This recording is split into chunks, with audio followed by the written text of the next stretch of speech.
Good morning. Welcome to another round of Microsoft Virtual Academy on-demand studio recordings. We're here today to talk about, well, a little bit different. We're actually doing an exam prep for our Microsoft Technology Associate certification for Networking Fundamentals. I'm here this morning in studio with my good friend Thomas. Feel free to say hi. Howdy. I was just going to sit here and kind of look blank for a few minutes, waiting for Christopher to get finished, but now I get to talk. Hi, I'm Thomas Willingham. We like to give people a chance, to talk a little bit. That's maybe the last thing you hear from him all day. He's just here to look pretty and lend some credibility to the content that we put together. So we're going to, actually I'm going to go through some slides first is what we're going to do. Meet the presenters. First one, me, Christopher Chapman. I've done a couple of these before. You may have seen me around on the MVA site. I'm hoping that changes more and more in the future. My background, I've been in IT for a long time. Started out at the basics, help desk, tech support, into network and systems administration, into consulting, architecture, design. I've done a number of projects, small and large, for Microsoft, for other companies. A lot of varied background for me. Myself, since this is kind of a cert-based exam prep course, I added to this that I do have a number of Microsoft and other industry certifications, including pretty much most of the admin level certs for Microsoft. I don't have any of the dev certs yet, but maybe one of these days that'll change. And let me just point out the glamour shot picture of Christopher here. Very well done. Props to Christopher for his picture. And there's a reason that's been brought up, and that's because on slide 3, we have our other presenter, Mr. Willingham. Yeah, okay, so this was taken with my phone. I did use the hipster format here, so I feel pretty good about that. Talking about background, I taught the Microsoft MCSE and the Novell C&E programs and consulted for about 10 years. I've also written courseware for MS Learning, a couple different courses. And currently, most recently, I've been a content developer for remote desktop virtualization for about the last 5 years. Awesome. So today we're going to be covering, again, Network Fundamentals. It's a Microsoft Technology Associate exam that we're covering content from. And some of these topics may look familiar if you're here looking for kind of an intro, a starting point to a potential IT career, or just additional IT knowledge. You may have come across these topics in other prep materials before. Local area networking, the OSI model, wired and wireless networks and their components, IP, Internet Protocol, which is one of the largest things you're going to come across in any network these days, TCP/IP tools, network services, of which there are dozens and dozens, wide area networks, a little bit different than the local area networks in the first module, and then network infrastructure and security, which we're only going to touch on a little bit. We start getting into design, we start getting into larger, more solution-based information. This course is very much technology. It's actually going to be a lot of sort of term and definition information for you. So you'll be a lot more just technical information at a starter level. And Christopher, real quick, what kind of information do people need before going into this course? What kind of prerequisite information do people need? So that's actually what I just brought up. We have some suggested prerequisites for this, and it's more suggested. It's not a requirement that this is something you've seen or done. I put on here exam 98-349. It's another Microsoft certification on Windows operating system fundamentals. It's a good way to get familiar with Windows, which is the environment we're going to be in today, the environment you may be learning in as you're going through what we're teaching you in this course. And it's a good starter just to get familiar with Microsoft OSs if you're not familiar with them.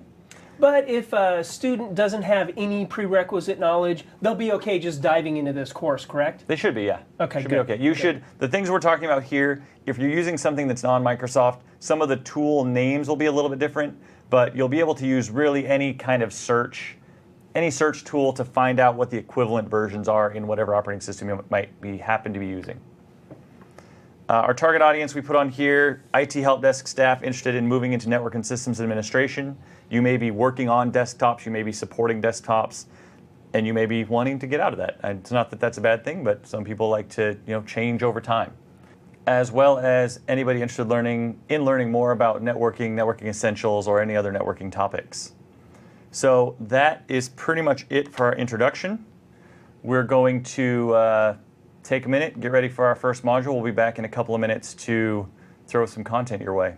Hey, Christopher, one quick question we have here is, how much does this cost for Microsoft Virtual Academy? As a student, I want to start getting involved in this. I want to learn more. How much is this going to cost me to Nothing. get to these online courses? That's so the beauty. this is free then. This is free content. So basically, this is just a big hug from Microsoft, a hug of knowledge. It is indeed. That's exactly what we're doing. We want everybody out there to be here learning for free as best they can. If you have friends, if you're learning this, if you know someone else who wants to learn this, we have dozens of other topics. This is just the beginning. In fact, for people taking this course, this might even be your intro to Microsoft Virtual Academy and what could potentially be, I'd say, months, years of your life. In the case of me, at least, years of your life consumed learning and doing and finding out more and more and more every day. That sounds like an excellent opportunity. Come in and get your free hug of knowledge. We're in Module 1, Understanding Local Area Networking. Christopher? Well, that's pretty much what we're here to do. We're going to dive into our content finally for everybody who's excited and waiting anxiously to learn more about networking, which I know everybody is, because that's all everybody wants to learn about. Who couldn't be? Networking. It's true. I mean, what more could you ask for? Although it is kind of the foundation to everything I've ever done since I learned it. So I'd say it's important for that reason. Agreed. Yeah, we're going to jump right into some content and start giving you guys some information. It's going to be a lot of, I'd mentioned in the intro, a lot of kind of topic or word definition. It's a lot of just technical content for the next little while. We're going to throw in some demos, hopefully to keep a little bit exciting, show you a little bit about what we're talking about, and get through it as best we can. Module 1 is basically kind of an overview type module, so people may see it as a little drier, but I think with some of the slides that Christopher's created, we've got some really good animations going. So I think we're going to see some good high-value edutainment here, where you not only get some education, you're going to get some entertainment. We certainly hope so. Okay, so let's dive in. Okay, so understanding local area networking. First of all, we have objectives. And when we teach this course, we want to be talking about or keeping in mind that there is a test associated with this course. Christopher, how does that test work? Well, that's an interesting question. The tests, from a technical standpoint, they're multiple choice. What you're seeing here on the screen is we break our test down into objective domains. We want to kind of create a map of what the test is going to cover. And then we then use that map to create courses similar to this one, or our instructor-led training, that map to those domains so that we make sure we're covering what you would need to know for that course or that exam when you go to actually take it. These exams, I've taken, I think, 3 of the 4 kind of intro IT MTAs. I took them when I came on at Microsoft just so I had the information and was familiar with the tests. They're quick, they're not too bad. They're about 35 questions. I think you're given an hour, a little over an hour to get them done. So that's the long and short of the test. It's a lot of multiple choice, and hopefully we're going to give you the information to pass them. Okay, sounds great. Let's go ahead and dive in then.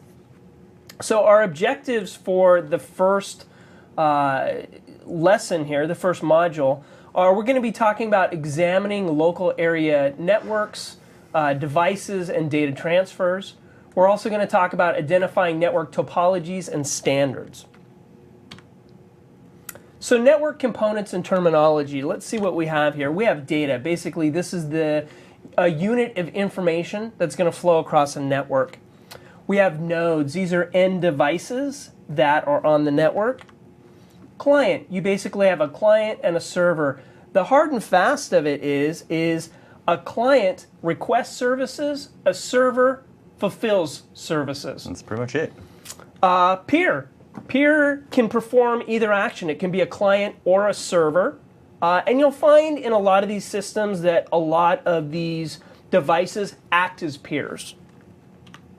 Network adapter.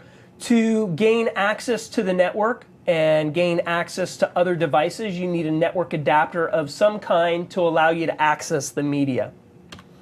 Hub. This is a device that multiple devices hook into that basically spreads the data around to other devices so everybody has access to it. And that's one of the first things we'll be covering in the slides coming up. Switch. Switch is similar to a hub. It has a little bit different functionality. There's also router, and these are basically network utilities or network devices used to connect multiple devices together. Media, this is what devices talk on. Media could be cable, wireless. There's different types of media. Transport protocol. Transport protocol is what's used. So basically, any system that enables communication has rules. Let's think of the English language. It has rules.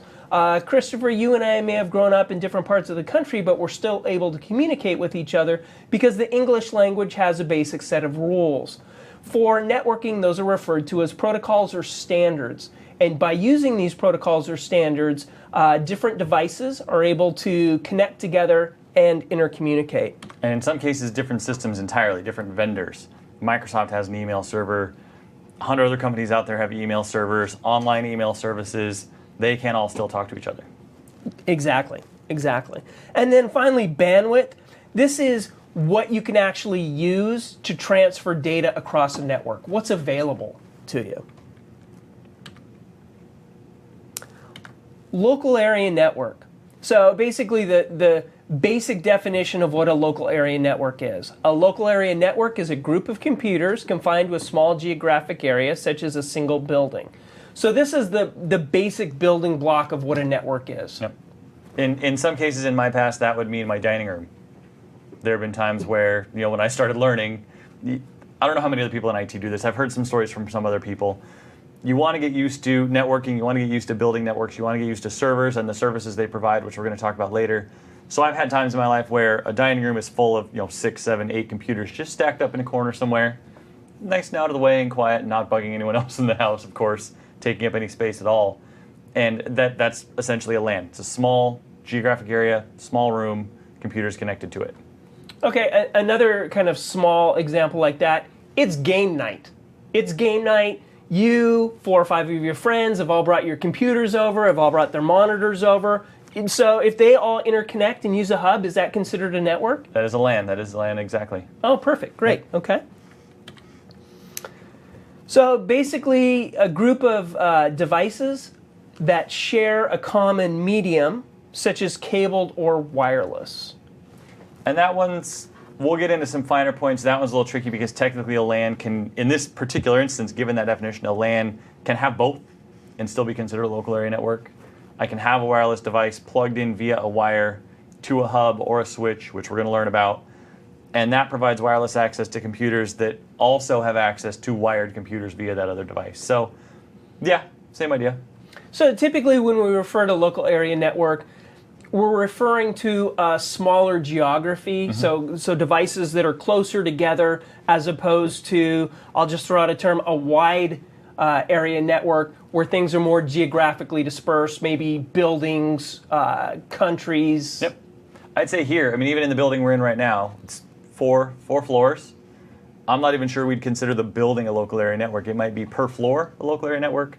A lot of that would come down to how IT has it set up and how they've divided everything, but I don't have access to that private information. So. Well, and local area networks also deal with like sub-networking and things of that nature, which are some exciting topics that we'll be dealing with here later. Indeed.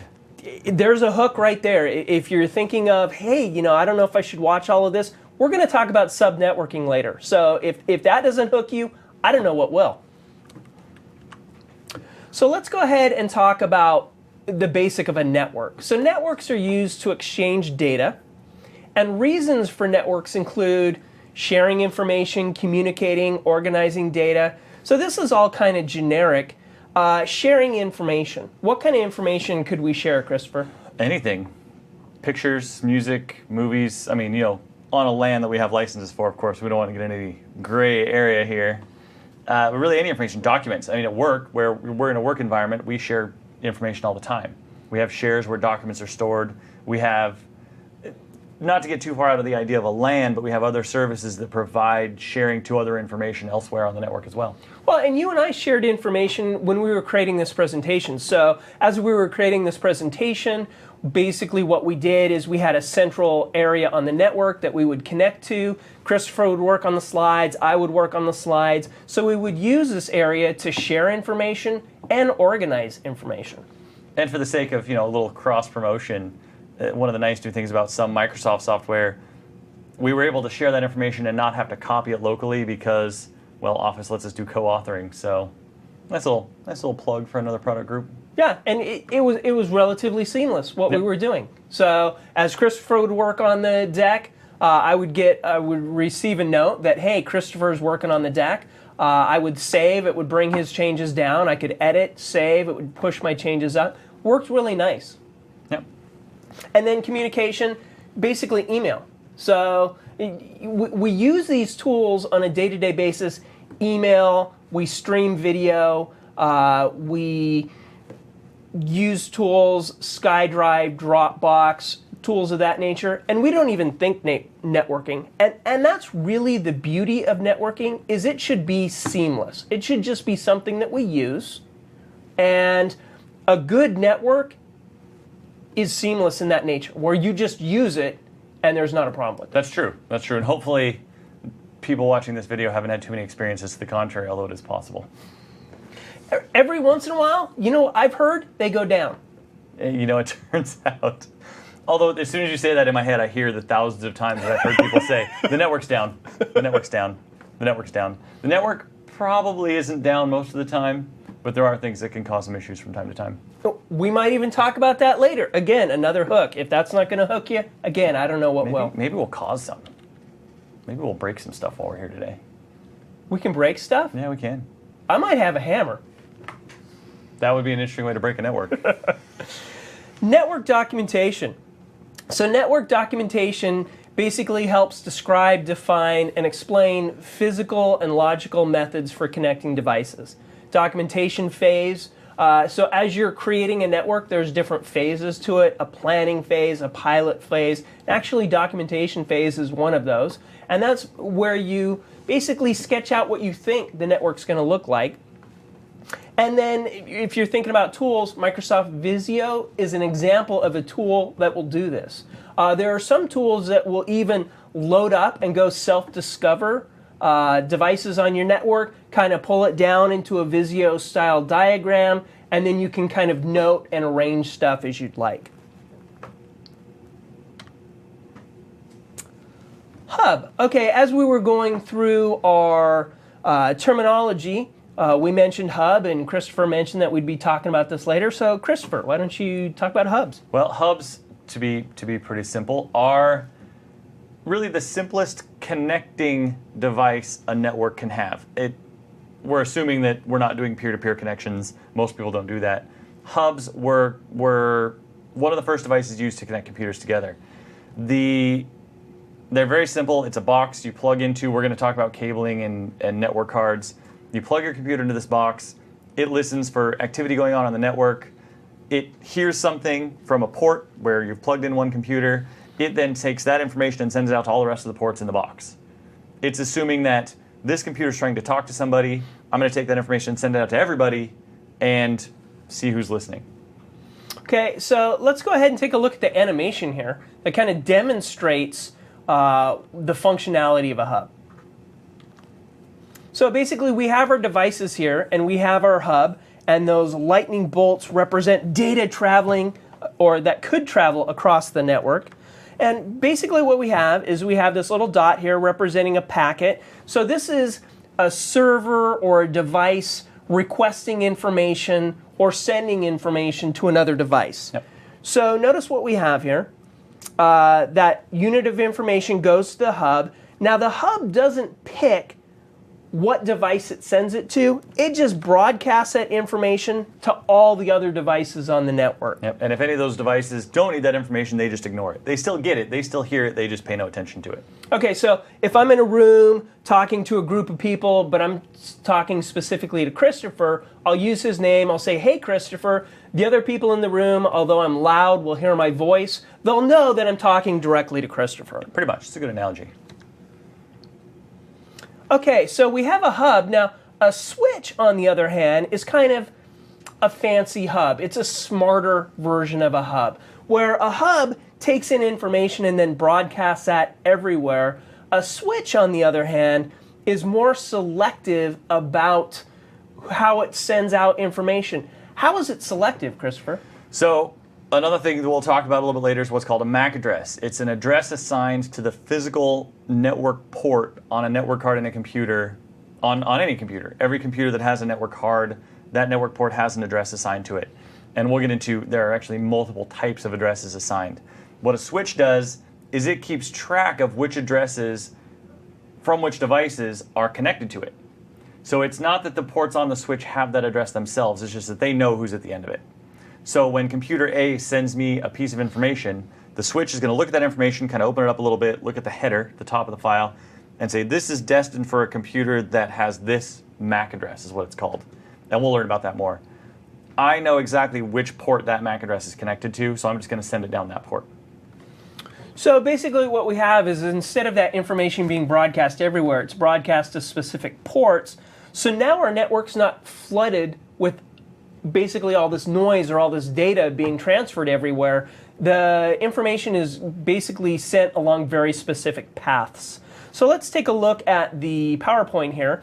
And Christopher, again, has another amazing animation that will demonstrate how this works. So notice, again, we have the start system here that initiates a packet being sent. It sends the packet to the switch. This is where Christopher mentioned, hey, the switch evaluates where is the destination and says, hey, the destination is this system. And at the same time, another system initiated a packet, sent that to the switch, and the switch said, hey, that goes to this one here. So it really allows, so a hub basically takes anything and broadcasts it out. A switch, on the other hand, is very deliberate about receiving a packet and then sending that packet on a very specific path. And one of the things that brings us in terms of bandwidth, we talked about bandwidth on the first slide. You see when you purchase these devices, they're rated for a certain amount of bandwidth. You'll see hubs with 10 megabits per second, 100 megabits per second. You'll see switches with 10 or 100 or even 1,000 megabits per second if they're a gigabit switch. One of the very important differences that even I didn't learn right away when I started learning is that with a hub, because of the broadcast nature of the technology, that bandwidth advertised on the device is shared. So that hub can support 100 megabits per second across all of its ports at any given time. So if I'm sending a large file to a server or to another computer in my house, and someone else decides to send a large file to another computer, my bandwidth gets essentially cut in half so that they can have some to use as well. Switches, because they have addressable ports and can keep track of where traffic is supposed to go, that is not the case. Switches, that traffic is available to every port at any given time. Now, if you have two computers, say, sending a large file to the same computer, you're still going to run into bandwidth issues because now you've got the same two ports bringing in traffic, but only one sending it out. But the switch as a product is technically able to support all of that bandwidth per port. Okay, so next we've talked about the hub, we've talked about the switch. Now let's talk about a router. So if we look at the slide, basically you see that the configurations look very similar. The hub, the switch, the router. There's what we refer to as a star topology here. So all these devices star into the router. The router enables computers to communicate to a different network. Mm-hmm. We haven't quite talked about that yet. The easiest thing to think about is, and the way most people think about routers is, a router enables me to communicate with the internet. Yep. So I have my home network, my work network.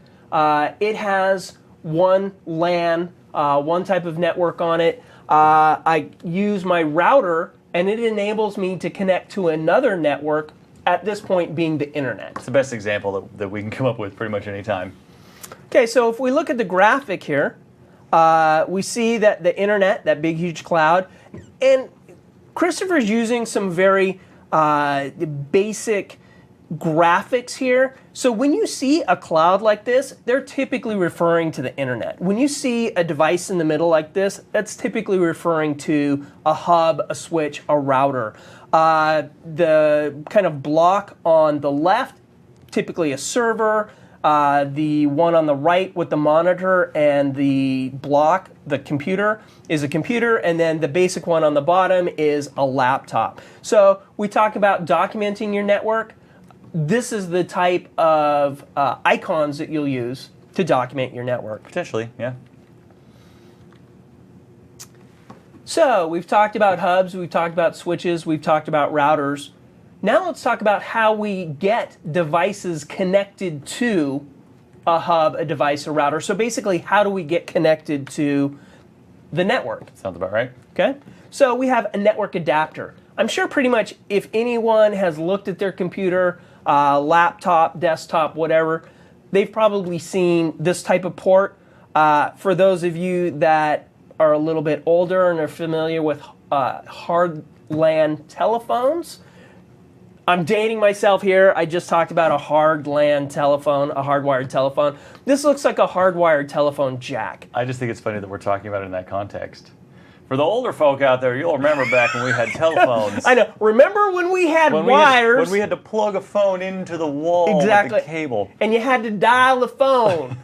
So basically what we have here is this is an RJ45 jack-oriented piece of hardware. RJ45 jack is just a little bit wider than a telephone. So that is the connection area for the computer, for the wire. And then what you see on the other slide here is the RJ45 jack that you use to connect to the computer. This is for what we would refer to as a wired network. Absolutely. As opposed to wireless. Most people at this point are probably more familiar with wireless than they are with wired. But if you're going into networking and want to understand, these are still terms that you need to know and need to understand. Well, and if you're looking to go into networking from a business standpoint, if you're looking to maybe start an IT career, advance an IT career, these are terms you're going to want to know because a lot of corporate networks aren't wireless.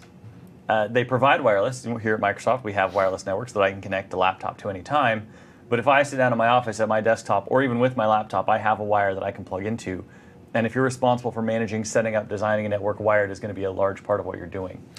Well, and even though your network has wireless in it, most likely when we talk about servers are going to be wired. Yeah, absolutely. So there's going to be part of your network infrastructure that does have wires associated with it. Yeah. I can actually tell, I was looking at the pictures and I'm remembering funny stories. Back when I was learning how to do all of this, how to build a network. I was 14, 15 years old. I had gotten a copy of NT4 perfectly legitimately from a reputable source. And I just wanted to learn, and I tend to learn by doing. So I put NT4 workstation on a computer in my bedroom. I put NT4 server on a computer downstairs. This is my parents' house. I went to some store, I can't remember what the store was or if it even exists anymore, and I bought a kit. And this kit came with a little 10100 hub and two 10100 network cards.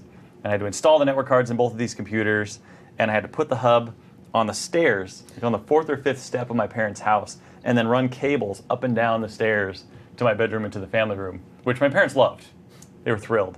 The part of the reason I tell that story is because I still have those devices at my house. I still have the hub and at least one of the network cards. And one of these will actually frame them because it was my first networking experience ever. Was going to the store, buying this stuff, and just setting it up at my parents' house and figuring out how it works. And for those of us that are kind of geeky and bent like that, that's what we remember. Like some people are like, oh, my first kiss, my first car. Hey, and not that your first kiss and your first car aren't awesome, but your first network card and the first time you get devices to intercommunicate, nothing better. It's a big just deal. Saying. What are these IP addresses all about? We'll have plenty of stories for that when we get to it. Okay, so we've talked about wired networks and how wired networks intercommunicate. We've also kind of hinted about wireless, so the ability to connect a device without wires, and that's what people are most familiar with, whether it be a phone, a tablet, a laptop. You go into Starbucks, you go into wherever, you prop open your laptop and you start working and immediately have internet connectivity because of wireless. Yep. So the basic wireless device is a wireless access point. And a wireless access point is what's used on a network to allow wireless devices to connect to the hardwired network. We've talked about wired networks, and that's going to be the backbone of any network, is going to be wired. And then you will have areas that allow wireless to connect to your wired network. Wireless access points are basically what do that. Yep. And they allow smartphones, PDAs, tablets, laptops, PCs I was gonna say, nowadays. even desktops, yeah, desktops will come with wireless adapters, so you can take it home, unbox it, set it up. You don't have to worry about it. It's just one less wire to junk up your office, bedroom, living room, wherever you put your computer. Well, and some of us enjoy having the hub in the living room and a wire running to every bedroom. By some of us, it's like 3 of us, but we do. We love it. It's neat, you know, and tripping over it in the middle of the night just reinforces that joy of, I have a network at home, I rock. Oh my goodness. But, you know, for those of us with families and stuff, with spouses who are like, yeah, you're not going to run wires all over the house. Thank God there's wireless. There's wireless. We can put wireless in. I can go to my bedroom, the kids' bedroom, whatever, and still have access to the network. Mm-hmm. It's demo time. We kind of drew straws and we decided that Christopher was going to be demo Dolly this time. So we're going to head over to Christopher's computer. And what do you have for us, Christopher? All right, well, I think we're going to look at we're going to look at the devices we've talked about from a computer standpoint. We're going to start with Device Manager. Actually, I'm going to start somewhere else. So on a modern PC, we're looking at a Windows 8 PC right here. I've cleaned up the desktop. I've just put some shortcuts here that we're going to be using, but I don't want to start there. If you're a home user, if you're an office user who, again, is getting into networking, getting into IT, what you're going to be able to get to quickly and easily is right here. This little icon. And this little icon takes you to Network and Sharing Center. And I'm going to jump right into adapter settings. These are network cards. Now, 2 of these, the ones on the right, we're not going to pay any attention to. Those are not what we're talking about from a LAN standpoint. This right here is a software representation of the network card in my computer and the properties associated to it. So we have protocols in here, we have different connection items. We're going to talk about all of this later. But for now, we're going to close this, and I'm going to show you a little bit different view of essentially the same information. So back to our desktop, and I'm going to actually open Control Panel. And once we're in Control Panel, a couple of different ways we can get to this information. One of the joys of Microsoft, they like to give us 5 ways to do everything, which is terrific. You get to pick the one that works best for you. We're going to open up Device Manager, and we're going to take a look at network devices from a Device Manager standpoint, right here under Network Adapters. And again, we see the same adapter as we saw before. This one, when you come into properties, it's a little bit different. These are actual hardware properties and hardware settings that we're looking at and can change. There are many, many settings on a network adapter, on a network card that can be changed. We're not going to get into these details. You don't need these details for the sake of this exam. So you can take a look at this. You can play with these if you want to, if you have a network where it's not crucial that you're connected to it, because changing some of these may at least intermittently disconnect you from that network. And our last bit is an actual IP address.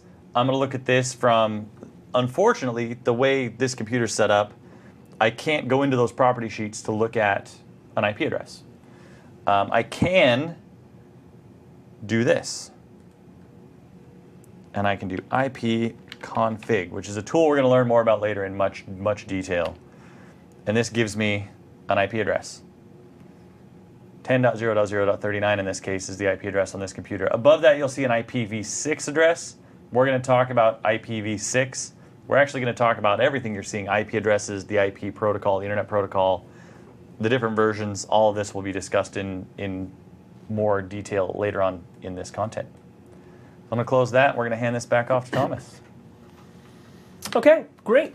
Thanks for the demo, Christopher. No problem. We, and when I say we, I'm talking about myself and the audience, appreciate your hard work. Well, thanks. You're welcome. Okay, so next up, serial data transfer.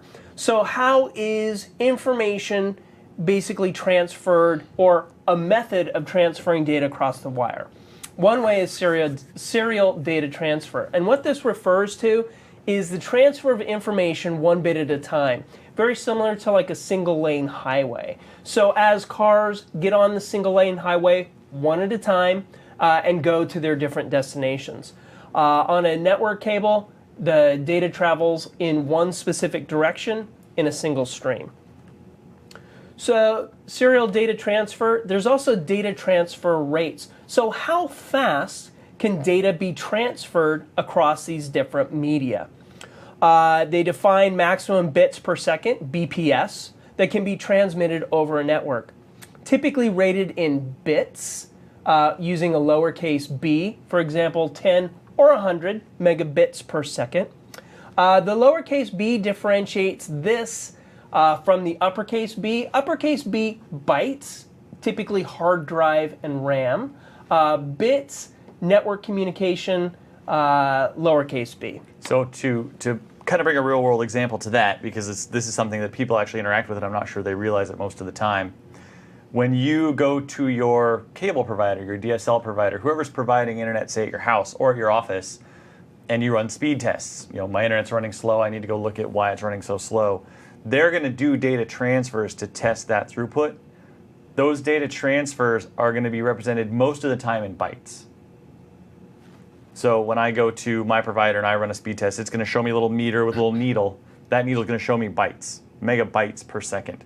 To get megabits per second, to get the actual speed of that internet connection as advertised by that provider, because a byte is 8 bits, you have to divide or multiply that byte number by 8 to get your megabits per second. So if my speed test shows 2 megabytes per second download, and I say, well, I bought a 16 meg line from my provider, so why is it only 2? If you multiply that 2 megabytes per second that the screen is showing me by bits, by 8, I get 16 megabits per second, and my internet connection is running the way it should. Nice. See, you learn something every day. You do. Okay, our types of transfers, there's broadcast and unicast. Broadcast is basically information being sent to all devices. Unicast is information being sent to a specific device. So broadcast, the way to think of broadcast, an example, radio. So somebody talking over a radio, that gets sent to multiple devices. Unicast, walkie-talkie. So when you're on a walkie-talkie, those are only going in between those two devices. IP addresses. So we've talked about devices on the network. We've talked about broadcast. We've talked about unicast. How does a device know, or how do devices know a specific device that is being sent information? They use an IP address. An IP address is similar to, here in the States, we use social security numbers to uniquely identify each person. Networks use IP addresses.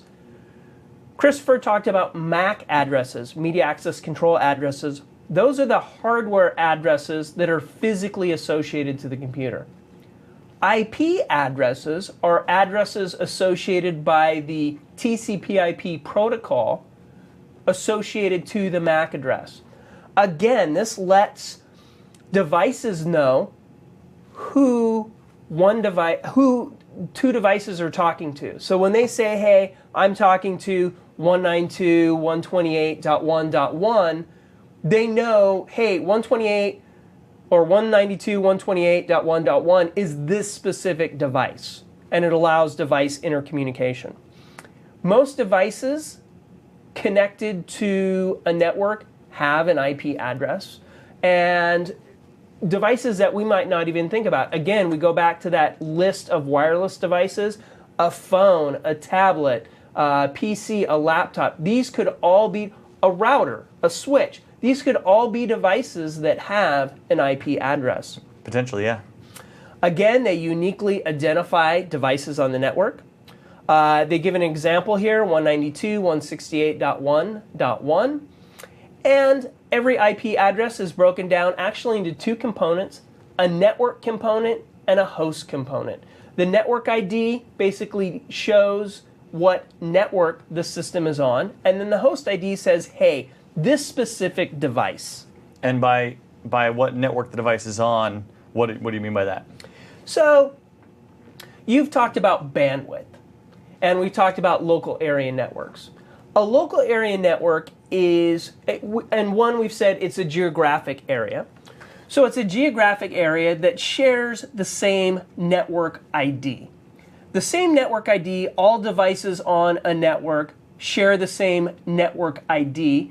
And in our example here, the 192.168.1.1, the network ID is 192.168.1. So all devices that share this first three numbers are all on the same network. The .1 uniquely identifies a device. Now we talked about a hub, a switch, and a router. All devices on 192.168.1 are all able to communicate using a hub or a switch. To communicate with a device on a different network, using this example 192.168.2, we would need a router device.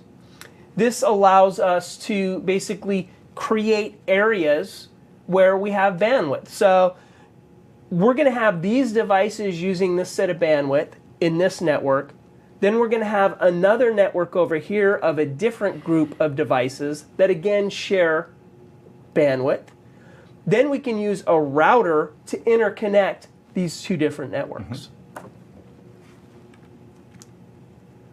So if we look at a local area network, as Christopher had just mentioned, you'll see here, again, using our documentation kind of standards, some different items here. You see some servers, you see some routers and switches, you see the internet. The brick wall is typically what's used for a firewall. Yep, and I put that in here with a note to myself that a firewall, especially in this representation, is essentially a router with additional functionality. Firewalls are going to allow you to interconnect two networks, but with a large amount, depending on the firewall you're using, of security ability that a typical router may or may not have. So it sounds like your firewall is basically your gatekeeper that allows your devices from your network to communicate to the internet, but the internet, all of the internet, not to be able to communicate directly to your devices. Yeah, we don't inside. want that necessarily. And that's how we create like denial of service attacks and things like that, is firewalls not being properly set up and allowing what you could refer to as malicious communication to come in from the internet into your internal network. Yep. Or sometimes externally. I don't know if we'll get into those details today, but sometimes firewalls can be used for containment. If something has managed to get to my network, has a virus, malware, some sort of other potential security issue that could happen inside a network, that firewall may keep it contained. If I have other sites that I don't want it to get out to, there's a lot of, we get into security, we'll be here for weeks and weeks and weeks. Very good, very good. And then notice, let's actually go back to the graphic really quick. Notice we also have a wireless access point here. So we have our wired network, we have our firewall, we have internet connectivity, we have devices connecting to hubs, we have servers. We also have a wireless access point and wireless devices connecting to the network. Yep. This is pretty representative of really any network. This could be at your house, although maybe on a smaller scale. This could be your office on any scale. This could be here at Microsoft on a massive and global scale. But at the end of the day, these are the pieces that make it up. Devices, servers, switches, firewalls, wireless access points. It gets much more complicated when you get into the details, but this is the general idea. So at this point, people have a pretty decent understanding. Now it's just about scale. Yeah. So all these components, and these components, we've simplified stuff, and things in a basically production environment might be a lot more complex, but these basic hub, router, switches, client, server, peer, wireless access point, these are all things that you'll find in your neighborhood, Yep. basically. And in some cases in my living room, or in someone's living room. Yeah, exactly. Yeah. Virtual LAN. So a VLAN is a group of hosts with a common set of requirements that communicate as if they were connected together in a normal fashion on one switch, regardless of their physical location. Okay, so let's take a look at what that means. We've talked about the fact that a switch has the ability to know the device at the end of the port. So hey, this is device 1, this is device 2. So a virtual LAN allows us to group those devices together. So hey, devices on ports 1, 5, and 10 are on a single network or virtual LAN. And what that allows me to do is it lets me take a switch, which is not necessarily the smartest of network devices. It's not built for subdivision. and it lets me subdivide. It lets me say ports 1, 5, and 10 are isolated. I want those 3 computers to talk to themselves. I don't want them to talk to anything else or anything else to talk to them. So in this case, we've got computers connected to 3 servers, 3 workstations, and a wireless access point, connected to 6 of the 10 ports on this hypothetical switch. And we've divided it according to the table on the left. This is called tagging. You're going to go into that switch. You're going to pull up the configuration for those ports. You're going to VLAN tag those ports with an ID. In this case, the IDs I've listed on the left, 1 and 2. We've basically divided this into 2 different networks. So ports 1 and 2, if we go from the upper left to the lower right, the way we normally read, the first 2 computers, the first server, and the third server are all in the same VLAN and the wireless access point. So those 2 PCs are wireless devices, and 2 of the 3 servers are talking to each other, connected to each other, fully functional as a network. However, port 3, which is our third PC, and port 7, which is our second server, are isolated. They're still connected to each other. They can still talk to each other. They cannot necessarily talk to the other devices on that switch. And so an example of this might be your accounting department. Maybe you don't want your accounting department, the information there. Maybe they're working on super secret projects, or you just don't want accounting information on the rest of the network. You can separate the accounting area out. And so none of the servers, even though they're all on the same physical network, logically, they can't talk to each other. Correct. And I could use a router to do that. I mean, I could use a router to physically separate those networks, but they're expensive. Part of the reason VLANs kind of came to be, it's a slightly less, well, in some cases, a considerably less expensive way to do this isolation. So basically, we're using software implementation instead of a hardware implementation for this virtual networking. Yep, in this case. Okay, network topologies. Network topologies basically is how the network is physically laid out. There are different types of network topologies: bus, ring, star, mesh, and tree. If we look at our graphic here, the bus, ring, and star, mesh, and tree refer to a physical layout. So bus, basically inline. This is old style coax Ethernet. Basically what you would have is a single coax cable that would run from one area to another. As you hook devices in, you had a little T connector. You would start the cable, you'd hook it into one area of the T, so you have basically this T connector, the cable comes in one area, this connects to the device, this cable runs out this area, and then this device is now in line with the rest. The end device, you would have to basically put an end cap on to finish it up. And if any of the devices got disconnected or the signal didn't go quite right, your whole network went down. Yep. The best way to think about that, Christmas tree lights. Who hasn't fought over Christmas tree lights? The one bulb goes dead, all your bulbs go dead, and now you're sitting there, drinking your sorrows away. Not that I advocate drinking, but drinking your sorrows away because you got to sit there with, a bazillion bulbs and then try and pick one out, put the new one in. And so basically that's an example of that topology. Yep. All that Christmas light drinking thing, all for that example. Exactly. Not much that you're going to see, luckily, for the sake of Thomas's not advocating drinking, luckily not a topology you see much anymore. Ring. Ring is basically things connected in a ring fashion. And typically when we refer to ring, that's more a logical topology than a physical topology. Yeah, the funny thing, we have a slide here in a minute that talks more about rings and mentions that the ring topology, even though it is a circle, actually is a number of devices connected to a central device. So it's one of the fun things I've had teaching over the years when I'm in different classes talking about networking, is that we show these graphics that are very simple representations of a bus, a ring, and a star. And then I say, well, technically a ring is going to look like a star. But it works logically as a ring. As a ring, yes. Okay? Which brings us to star. And we've seen evidence of this before. If you think of that middle piece, that purple piece, that's the hub. Or the switch, yeah. Or the switch. And then all the green is the cable. The purple is all the devices. And basically all that interconnection. Mesh is Ted Nugent double live free for all. Yeah. Mesh is basically everything connected to everything else. Mesh is what you would have to do if you wanted a star without the central device. So I want to connect my computer to the 3 other computers on my network. I don't have one box that I can plug one cable into, that the cables from those are plugged into as well. I have to physically, and I've never actually seen, I don't know if this is good or bad, I've never seen a mesh implementation at this level, at a network level. I haven't either. Mesh, they tout that it's for fault tolerance, but nowadays, and I think that was kind of in the day when hubs and switches tended to fault a lot more.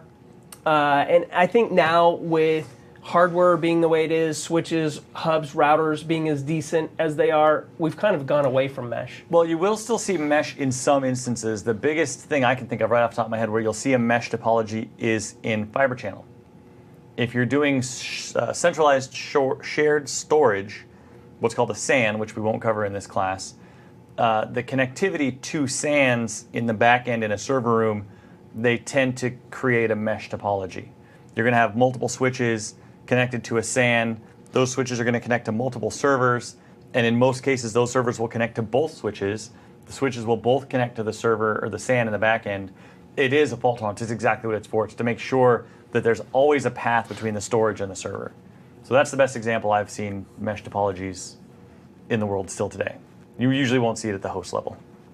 Well, and they tend to use mesh at also a router level. So all your routers tend to be more interconnected than not. Yep. One thing that they'll refer to that's not on the slide is hybrids. And that's pretty typical. So you'll have an area of mesh, an area of ring, an area of star, and all of these kind of collapse together. Yeah, potentially. And then finally, tree. I think Christopher was thinking about hiking when he wrote the slide, so I'm going to throw tree to Christopher. Sure, throw tree to me. Yeah. I'm trying to think of a good analogy for tree. I mean, it's not very common. We just kind of put it on here because it's information for people to have. It just kind of exists. It's almost like bus. I should move bus down to the bottom of this list only because it's not around anymore. Okay. So not something you'll need to know. Okay, fair enough. So we've talked about network topologies. Let's dive into star topology a little bit more. Again, we've seen examples of this numerous times. It's the most common topology. Basically, this is your switch, hub, router, device, and then all your network devices are connected to it, per the example here. The next one, mesh. Again, we've talked about this.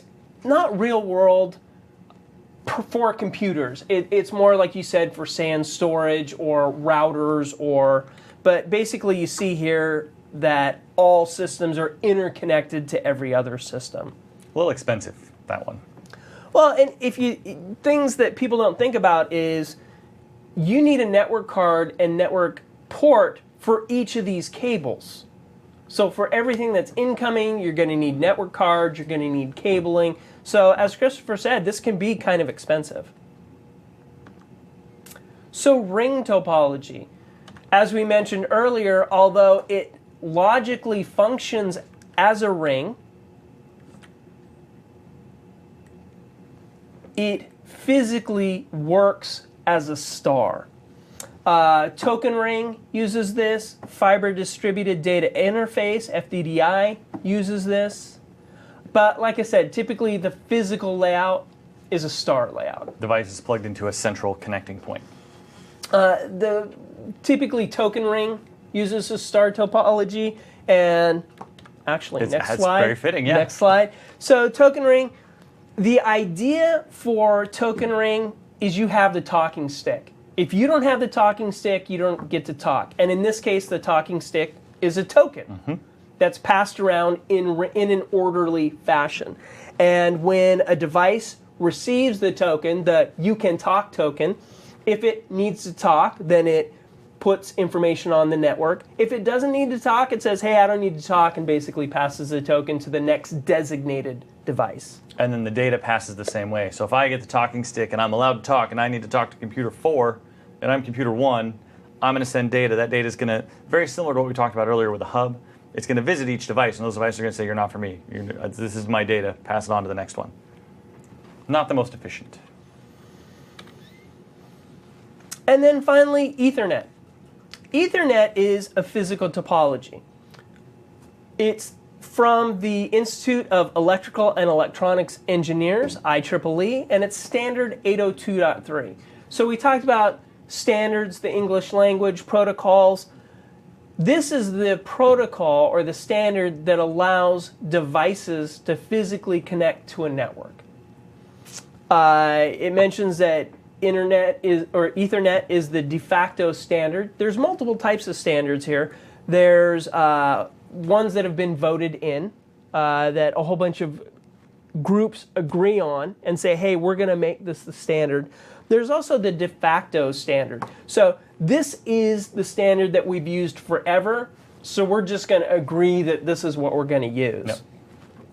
Some examples of some Ethernet include 802.3U, or fast Ethernet that runs at 100 megabits per second, or 802.3AB, or gigabit Ethernet. Which is 1,000 megabits per second. So we have Ethernet, which is a representation of the physical media and how information is put on that physical media. Well, information is put on the physical media in frames. Basically, the way to think of a frame, you could think of it like a postcard. A postcard has areas that you write in. It has an area that you write information to, Dear Aunt Joan, I'm having a great time. Glad you're not here. Okay, no, I really miss you. So it has the body of data. It also has the address information and the from information. So that's a really simple way to think of a frame. A frame's going to have very similar type of information. Yep. And the slide covers some of that. We've got this broken down into pieces. I didn't define all of the pieces of a frame. These are actually representative of the areas of a frame, but I didn't label them all because it's not, that level of detail is not required. But in this case, our preamble, it's going to be that to and from, where's this going, where's it coming from, the data, which is the bulk of obviously what we're sending, and then at the end, CRC is a checking to make sure that the frame is complete when it gets received. So basically, a CRC allows, when Aunt Joan receives her card, she can look at the CRC and ensure that nobody wrote other information on that card. Well, in this case, it's the same idea, yeah, just to make sure that the card's complete. In this case, you're going to look at the postcard and see that it's got all four corners and all the stuff's written on it. There's no eraser marks, there's nothing torn off. It's kind of what CRC is. Now, we're actually going to mess with this definition pretty considerably later on as we go through the layers of the OSI model, which we're going to talk about. And frames are just one piece of between, if I'm sitting at a computer and I want to send a file to you, between me telling the computer to send that file to you and it getting to you, that file undergoes a number of changes. And frames are just one of the stages of change. But we'll talk about that more in detail later. Right. As mentioned, the frame is layer 2 of the OSI model. Teaser, there's 7 layers of the OSI model, which, as you said, we'll talk about later. Centralized computing. There's a couple different types of computing. One is centralized. This is computing done at a centralized computing. So basically what this allows is a central device has all the computing power. It's not uncommon for the systems that are interconnected to it to be referred to as dummy terminals. This is more a mainframe environment. And in the mainframe environment, these dummy terminals boot up, and any processing done is done by the mainframe system.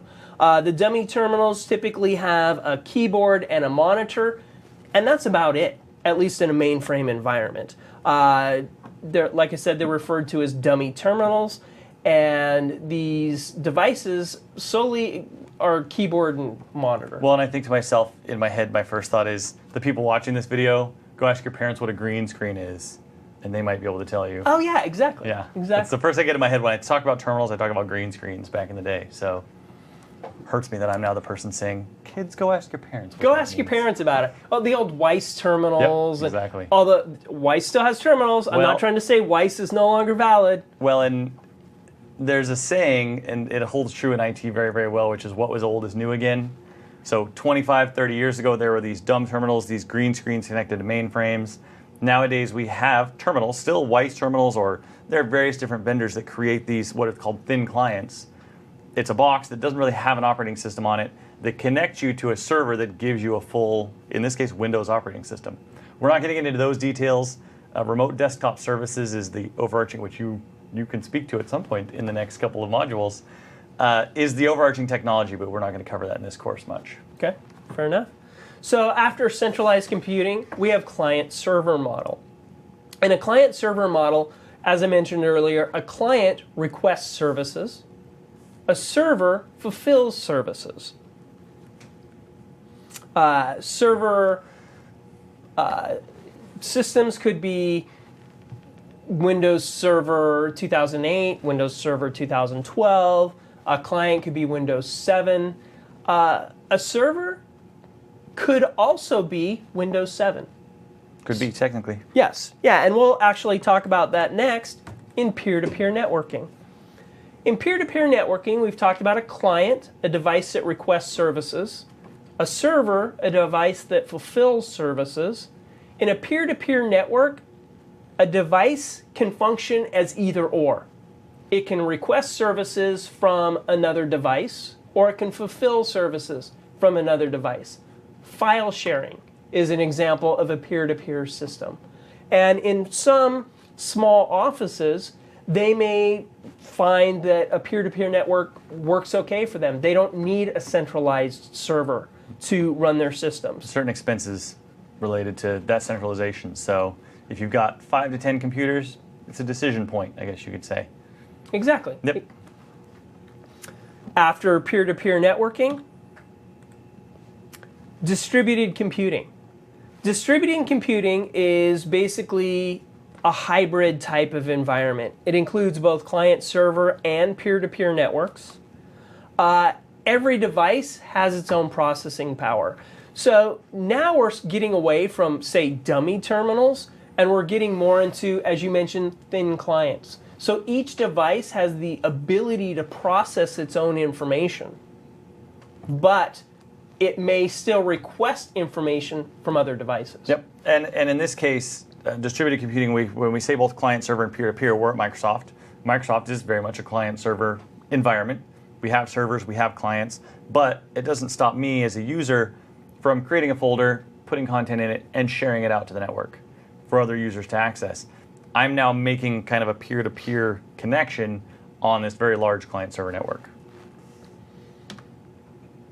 Hey, look, remote desktop services and remote sessions. Shocked that slide made it in here. Shocking.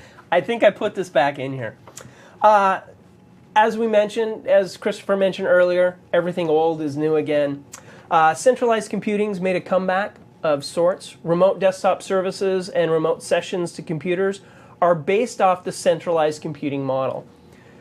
So basically what we have here is in remote desktop services is the ability from one system to do what we refer to as presentation virtualization. So now, over the network, I'm just getting a screen. So all the processing power is done at a central location, and all I'm receiving are screen updates. Thomas, you may say, I don't understand the benefit of this. Well, in a large network, thousands of clients, maybe you're running an older version of your client OS, and you now want to update what client OS your systems are running on. Time for 8.1, when it's available. Exactly. So now, what we might want to look at is instead of that hardware cost of updating all those clients to enable them to run the new OS, as a method, you may want to use remote desktop services. So now, my older client can run a newer operating system, but the operating system isn't run locally. Another example of why I can do this all day. Well, I was going to say the reverse might actually be true. We've decided to put all of we've decided to send all of our old computers out to pasture. It's time. They're 10 years old. We're running Windows XP. We don't want to run Windows XP anymore, which nobody should be running Windows XP anymore. But there are applications I have that have been written for XP that only run on XP. Well, we're going to get every computer out of the building and we're going to replace them with brand new shiny hardware and Windows 8.1. I can't run my applications on Windows 8.1. Someone on the network, some administrator can set up remote desktop services to allow me to remote in and run that application in an older environment, in XP and Windows 7, elsewhere. And at that point, all your data is held at a central location. Potentially. Yeah. So as employer, what you could do is you could have your centralized server running remote desktop services. You could have people that remote desktop service in, use remote desktop connection, connect in. Now you have a bit of security added, because if they lose their data or not their data, but their laptop, their physical device, all their information is still stored in that central location. Absolutely. To get them up and running, all you need to do is get them a new device, they connect to the remote desktop, and boom, they're up and running again. Servers. So servers, again, the easy definition, they provide services. Well, what type of services do they provide? What don't they provide? In this case, we've just put a couple of on here that are the most obvious examples. File services. 90% of the people out there, regardless of IT career or just user in an office or at home, are familiar with file sharing, with getting a file off of another computer, getting a file in some cases off a central computer. That's the easiest example. Print services in most offices, especially here, I don't have 100 printers connected to my computer at my desk, but I might want to print in color, I might want to print in black and white, I might want to print different sizes, I might want a plotter so I can print posters. I'm not going to plug all those devices into my computer, and there are 100,000 people who also might want to use those printers. I can plug all of those printers into a centralized server and provide those printers through services to the entire network. The rest of these, database, messaging, email, web, it's similar to some of our other lists we've had. These could go on for days and days and days. So we have a list here of client and server operating systems. This list is by no means inclusive of everything. We've just listed some Microsoft ones here. It's weird that this would only show Microsoft software on it. How did that happen? It's crazy. Yeah, crazy. And as we said, remember there's client, there's server, there's peer, and some of these devices can some of these operating systems can basically function as both. Yeah. Peer-to-peer or P2P has recently taken on additional meaning, because we're kind of used to, hey, devices in our office have interconnected. The secretary wants to share something with the manager. Using peer-to-peer, they share that file. Now there are specific file sharing networks. Napster, Nutella, G2. Public file sharing networks. Public, correct. Other technologies also that we may not even think about take advantage of P2P file sharing. Skype, voice over IP, or cloud computing. We're not going to go anywhere near cloud computing. We could. We could spend another week on. We could spend a month on cloud computing. There would be good stuff to be had. That's a great conversation. Yeah, it is. In fact, we're going to hope to have more of those here in MBA. So, if once you've learned networking, you decide to go from the beginning end to the finishing end in terms of knowledge and architecture, we're going to have lots and lots of cloud content eventually. Well, and I believe that you can download these, so you can listen to them on your device as you ride the bus, or while somebody else is watching a TV show in your house that you don't care about. Absolutely. Or whatever. So, I mean, you could consume these. I watch MBA sessions at the gym. I don't know if I'm supposed to say that. I'm kind of an Uber geek. Get me on a treadmill and I'll just listen to an MBA course on Server 2012, what's new coming up anytime. It's just a good way to keep up on the different technologies. Technology, there's two things. It's a treadmill. It never stops.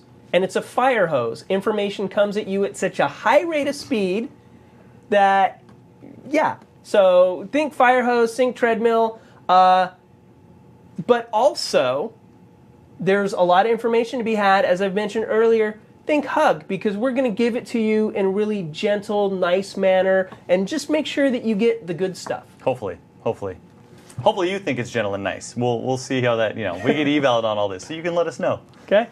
So now we're kind of at a summary about what we've talked about. So we've talked about understanding local area networks, LAN elements, design, perimeter networks, IP addressing, and LAN types. We've talked about understanding network topologies and access methods. Topologies, star, ring, mesh. We've addressed Ethernet architecture, client-server, peer-to-peer networking models. We've actually covered quite a bit of content. And if you're feeling overwhelmed, you should. And this is just the tiniest tip of the iceberg. But the great thing is they can hit pause, walk away, go get a refreshment, go outside. They may already be outside. I'm actually thinking, well, yeah, we should work on that. I'm thinking at some point that we're about to go get a refreshment as well, I think. We're about. So let's look at some additional resources and next steps. And you're actually going to see this slide as we go through each of these modules. We like to give you next steps. We don't want to give you this information and then just leave you sitting there like, well, now what do I do? Well, step one, I mean, obviously next step, go get a new job if you want to. Hey, I learned some networking essentials. Let's go get a job. Hey, not saying your current job is bad. Exactly. We're not labeling. No labels here. But if you want to do something new and fun, this is a good start. So from a Microsoft standpoint, we offer some books. In this case, we have a specific study guide for this exam, the 98366 MTA Networking Fundamentals. It's a Microsoft official academic course. You can buy that book just about anywhere. Instructor-led courses, this one's a little more complicated. I put 4 of them on here because once you've done the networking MVA course, you may want more depth, you may want more breadth, you may want more information, you may even want some hands-on. You may want to go into a room and play with cabling and play with network cards and connect some computers together. We offer courses, instructor-led, in-class courses for this course, for the other courses that were the prerequisites, operating system fundamentals and server fundamentals. And then the last one on there is the actual exam. If you feel like after this course you want to go give that a shot, if you want to take an instructor-led course and then go give that a shot, Exam 98-366 is our Networking Fundamentals Microsoft Technology Associate exam. I think that's pretty much all we have for this module. So, I think that's it. yeah. I mean, we've covered some really good stuff here. We've covered some really good basics. I would say I think people are ready for more. I think so. So we're going to let them get a drink and we're going to come back and give them some more. Okay, we'll see you really soon.